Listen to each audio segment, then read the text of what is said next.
Let's get it. In today's top 100 crypto review, we are talking about XRP. You either love it or you hate it.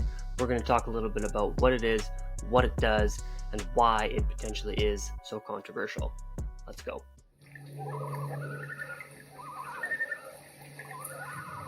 What is up, everybody, and welcome to the Crypto Cabin. My name is Tom, and in today's video we're going to be diving in on XRP. So if you've been interested in cryptocurrencies for a little while, probably heard a bit about Bitcoin, a bit about Ethereum, but there are obviously hundreds of other cryptocurrencies out there, including XRP. So we're going to talk about what makes XRP different from all the other cryptocurrencies on the market and how it works. We're going to talk about how it can be used to make transactions faster and cheaper than a lot of other options out there, well, than the current options are anyways in the current banking system. And we're going to talk about basically how they are going to answer and solve all these problems, and then talk about how XRP really could become one of the dominant cryptocurrencies in the coming years. So without any further ado, let's jump right in. First of all, we need to understand that XRP is an altcoin. So what is an altcoin? Basically anything that isn't Bitcoin or a stablecoin is considered an altcoin. BNB, which we talked about in our last video, is an altcoin. Cardano, or ADA, which we will talk about next, is an altcoin. And so will every other cryptocurrency we talk about in this series. Most altcoins and their underlying technologies are looking to solve real-world problems. For instance, XRP's goal is to allow cross-border payments. And guess what? They're pretty good at it too. You see, with the power of blockchain technology, they can process transactions much faster than any of their competitors. They already have partnered with over 200 different banks worldwide and have many more partnerships on the way. Will banks use it to replace bank transfers? Well, unlike other cryptocurrencies that use blockchain technology, XRP uses something called a distributed ledger system, which is backed by banks and other international payment providers. The goal of Ripple and its native token XRP is to make sending money anywhere around the world as easy as sending an email. A person would deposit their local currency with a participating financial institution like Chase or Wells Fargo, which then converts those funds into XRP at market rates and sends them wherever they need to go. Once there, recipients can convert the original currency if they need it. It's all about reducing friction for cross-border payments. And what does this mean for banks? One way it can be used is to replace the SWIFT messaging system because XRP offers improved efficiency in settlement speed and cost when compared to traditional bank transfers. It also offers transparency with real-time status updates and transaction receipts so everyone knows where the money went, something SWIFT doesn't offer. And best of all, its encryption provides secure data transmission while preserving customer privacy, another thing SWIFT doesn't do. XRP has been on the rise for quite some time now. It's been making headlines and blowing up on social media feeds. So, where are you at, XRP Army? With all this buzz going around, it's not hard to wonder what makes XRP so different than Bitcoin. In fact, it might make sense to ask if these two are even in competition with each other at all. However, they are quite different when it comes to how they operate. Let's take a look at how XRP stacks up against Bitcoin. First off, it operates on a very different way than Bitcoin does. You see, Bitcoin is based on blockchain technology which relies on decentralization and the public ledger system that tracks all transactions made with Bitcoin.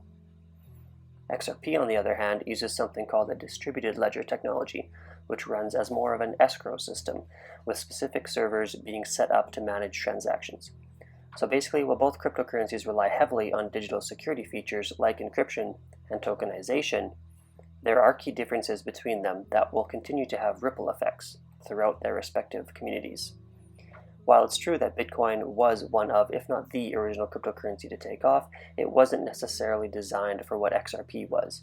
In fact, during its inception back in 2009, it was meant as more of an ideological movement than anything else. So while Bitcoin has been able to utilize cryptocurrency features over time to its advantage, some of them are simply not ideal for any widespread use case. So now let's talk about if altcoins are safe or not. As I mentioned before, XRP is an altcoin. It's important to note that altcoins may not be as safe as investing in Bitcoin or Ethereum because they can be riskier and more volatile than these other two currencies. There is also little to no regulation in regard to cryptocurrency, especially altcoins. We have heard that SEC Chair Gary Gensler named Bitcoin a commodity, but other than that, there is the potential that many altcoins get labeled as securities. That would be bad for cryptocurrency investors and their future prospects, as well as the global economy. The Ripple network is designed to specifically solve cross-border payment problems with a blockchain payment solution that doesn't require pre-funded local currency accounts around the world.